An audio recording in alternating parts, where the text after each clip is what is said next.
Tonight, President Biden will deliver his State of the Union address. Joining us this morning for a preview is News 9's Alex Cameron from our Washington bureau. Alex, good morning.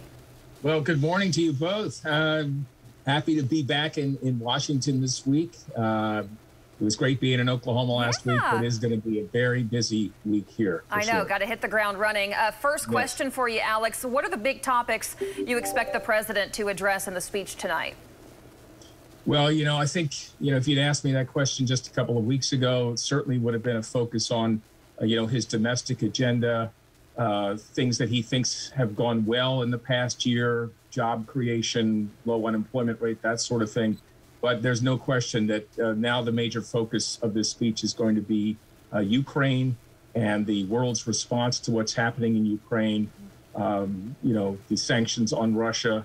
I think not only is this clearly the biggest story that we're dealing with, but I think he senses, this is an opportunity for him to maybe try to capitalize on the fact that most Americans are unified in being horrified by what's going on over there. And, he campaigned saying that he was a seasoned statesman and that, he would reassert America as a global leader.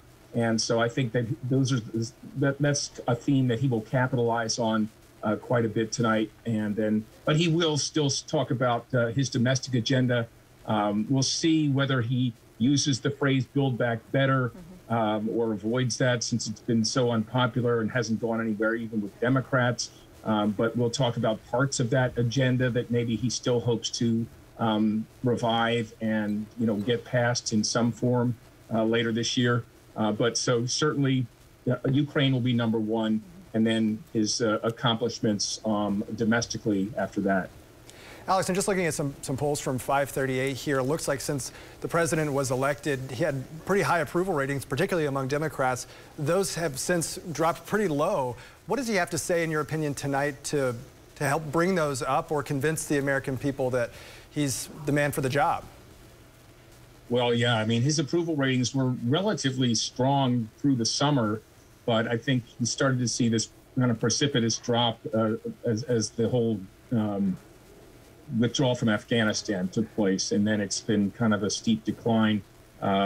Based on the numbers that I've looked at, he's about now where Donald Trump was after his first year in. So very low approval ratings, and they haven't gotten better in the last few weeks. So, I think he will try to, that'll be interesting to see whether he presents himself as a humble leader tonight, one who is still intent on trying to unify the country, who understands everybody's needs and concerns.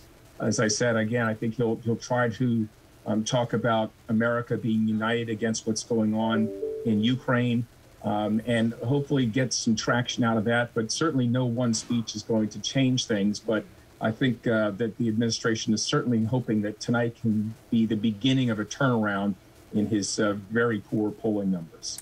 Alex Cameron from our Washington bureau. Great talking to you, Alex. Thanks for taking your time. I'll be on there tonight. Hope you'll tune in. Thanks, Alex. And by the way, we will carry that live right here on News 9 at 8 p.m.